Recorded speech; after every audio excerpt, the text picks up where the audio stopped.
ರಾಜ್ಯ ರಾಜಕೀಯದಲ್ಲಿ ಎಲ್ಲರೂ ಒಂದು ತೂಕವಾದ್ರೆ ಎಚ್ಡಿಕೆ ಡಿಕೆಶಿ ಮತ್ತೊಂದು ತೂಕ. ಸದಾ ಟೀಕೆ ಟಿಪ್ಪಣಿ ಮಾಡುತ್ತಾ ಆವು ಮುಗಿಸಿಯಂತೆ ಆಡ್ತಾರೆ.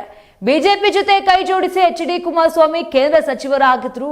ಆ ಬಳಿಕ ಎಚ್ಡಿಕೆ ಆತ್ಮವಿಶ್ವಾಸ ದುಪ್ಪಟ್ಟಾಗಿದೆ.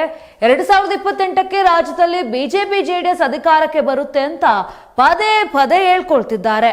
ಇನ್ನು ಎಚ್ಡಿಕೆ ಅಧಿಕಾರ ಹಿಡಿಯುವ ಆಸೆಗೆ ಡಿಸಿಎಂ ಡಿಕೆ ಶಿವಕುಮಾರ್ ವ್ಯಂಗ್ಯವಾಡಿದ್ರು. ಕುಮಾರಸ್ವಾಮಿ ಅವರಿಗೆ ಯಾವ ರೀತಿಯ ಪಂಚೆ, ಅಂಗಿ, ಜುಬ್ಬ, ಪ್ಯಾಂಟು, ಮೇಲಂಗಿ ಬೇಕೋ ಅದನ್ನ ಕಳಿಸ್ಕೊಡೋಣ, ಮಾಧ್ಯಮದವರ ಕೈಗೆ ನೀಡುತ್ತೇನೆ, ನೀವೇ ತಲುಪಿಸ್ಬಿಡಿ ಅಂತ ಕುಹುಕವಾಡಿದ್ರು.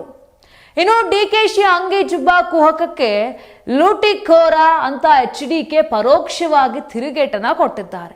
ನನಗೆ ಬೇಕು ಅಂದ್ರೆ ಜನರೇ ಕೊಡಿಸ್ತಾರೆ, ಜನರ ದುಡ್ಡನ್ನ ಲೂಟಿ ಮಾಡಿ ಸಂಪಾದನೆ ಮಾಡಿದ ಪಾಪದ ಹಣ, ಪಾಪದ ದುಡ್ಡಲ್ಲಿ ಬಟ್ಟೆ ತೆಗೆದುಕೊಳ್ಳುವ ದರಿದ್ರ, ಆ ಒಂದು ಪರಿಸ್ಥಿತಿ ನನಗೆ ಇನ್ನೂ ಕೂಡ ಬಂದಿಲ್ಲ ಅಂತ ಟಾಂಗ್ ಕೊಟ್ಟಿದ್ದಾರೆ. ಇನ್ನು ಕುಮಾರಸ್ವಾಮಿ ಅವರ ಲೂಟಿ ದರಿದ್ರ ಪದ ಬಳಕೆಗೆ ಕೆರಳಿ ಕೆಂಡವಾದಂತ ಡಿಕೆಶಿ 2028ರ ಚುನಾವಣೆಯಲ್ಲಿ ಏನಾಗಲಿದೆ ಅಂತ ಈಗಲೇ ಭವಿಷ್ಯವನ್ನ ನುಡಿದಿದ್ದಾರೆ. ಎಚ್ಡಿಕೆ ಗೆಲ್ಲುವುದೂ ಇಲ್ಲ, ಬಿಜೆಪಿ ಜೆಡಿಎಸ್ ಸರ್ಕಾರ ಬರೋದೂ ಇಲ್ಲ ಅಂತ ಎಚ್ಡಿಕೆಗೆ ಸೈಲೆಂಟ್ ಆಗಿ ಡಿಚ್ಚಿ ಕೊಟ್ಟಿದ್ದಾರೆ ಡಿಕೆಶಿ.